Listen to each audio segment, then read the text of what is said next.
is with regards to my views with regards to protecting a woman's right to choose. And I've been very clear on that. I will preserve and protect a woman's right to choose, and am devoted and dedicated to honoring my word in that regard. I will not change any provisions of Massachusetts' pro-choice laws.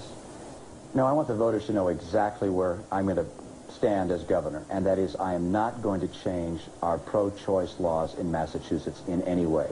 I will preserve them, I will protect them, I will enforce them, and therefore I'm not going to make any changes which would make it more difficult for a woman to make that choice herself. Any response? Mitt Romney isn't pro-choice, he's not anti-choice, he's multiple choice.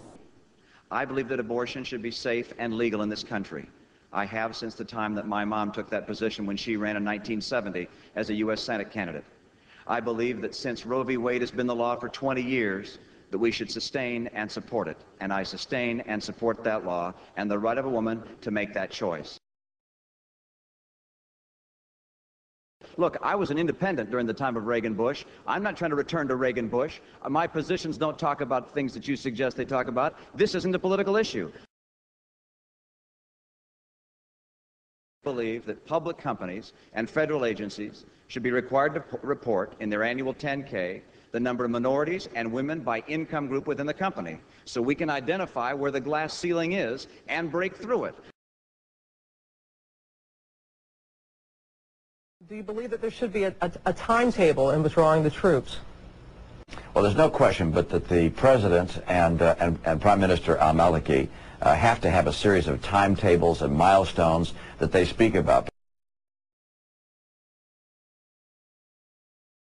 I believe the world is getting warmer. I can't prove that, but I believe, based on what I read, that the world is getting warmer. And number two, I believe that humans contribute to that. I don't know how much our contribution is to that, because I know there have been periods of greater heat and warmth in the past, but I believe that we contribute to that. And so I think it's important for us to reduce our emissions of pollutants and greenhouse gases that may well be significant contributors to the climate change and the global warming that you're seeing. He's talking about a $750 billion economic stimulus package. He wants it to be passed as soon as possible. It's unclear whether it can be passed before he's inaugurated on January 20th. What do you think about this proposal? Well, I frankly wish that the last Congress would have dealt with the stimulus issue and that the President could have signed that before leaving office. I think there is need for economic stimulus. Americans have lost about $11 trillion in net worth. That translates into about $400 billion a year less spending that they'll be doing, and that's net of additional government programs like Medicaid and unemployment insurance. And government can help make that up in a very difficult time, and that's one of the reasons why I think a stimulus program is needed.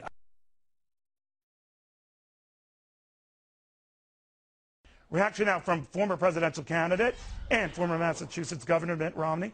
Tim Geithner's argument and Mr. Bernanke's argument has been, if we didn't do that then, we would have been in a free-fall meltdown. Do you agree with that? Well, first of all, if the money is being paid back, which it is, we didn't waste a lot of money right then. That was an investment made to try and keep a collapse of our entire financial system from occurring. And I think that's the case. I think had President Bush and Secretary Paulson and Ben Bernanke not pushed for a TARP-type program, we were going to be in a free fall that would cause the collapse of not just a few banks in Wall Street, but banks all over the country, killing not only a few jobs, but all the jobs in this country. That's what we were facing, and the TARP program kept that from occurring. TARP got paid back, and it kept the financial system from collapsing. So you feel it was well worth it? Well, it was the right thing to do. Would you agree with Thomas Jefferson that the strongest reason for the people to retain the right to keep and bear arms is as a last resort to protect themselves from tyranny and government? I don't know that that's highly relevant today, but certainly that's a legal reason for being able to keep a firearm, and I believe that people ought to be able to have a firearm to protect themselves. I believe in the Second Amendment. In that case, why did you vote in favor of the Brady Bill and the assault weapons ban? I didn't actually vote. Well, I beg your pardon. Why did you support that? Well, you have come out publicly saying that you supported the assault weapons ban in the Brady bill. Yeah, and will you give the microphone back to the guy? How many more questions you got? Yeah, my final question, if you don't understand the intent of the Constitution, how can you be trusted to defend it? And who will defend it from you? Okay, thank you. Let me answer the question. And that is that with regards to the assault weapon ban in Massachusetts, that we had come forward, which is an extension of the assault weapon ban. We do have tough gun laws in Massachusetts. I support them. I won't chip away at them. I believe they help protect us and provide for our safety.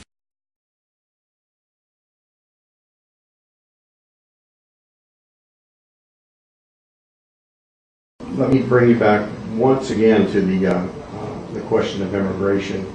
There's a lot of negotiation that's going to have to take place and give and take on issues of that nature. For me, the central issue is that people who are here illegally should be able to, should not be prohibited, should be able to apply for permanent residency or citizenship.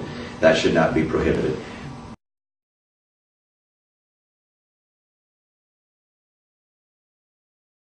Governor Deval Patrick is asking the feds for $450 million to bail out Massachusetts universal health care now. They say they can't meet their expenses unless the feds, and that means people in Idaho are paying for Bay Staters to get health care. Is that wrong? No, actually from the very beginning, the plan was a 50-50 deal between the federal government and the state government. Okay, so the feds fund half of it. The feds fund half of it. They have from the very beginning. In Massachusetts, since the health care has been signed into law, emergency rooms costs have risen 17% in the last 2 years.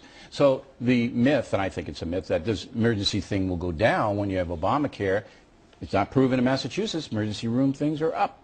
Well, I'll look at the emergency room numbers. Okay, look, I'm not here to do a gotcha with you, but there's another stat that's fascinating as well.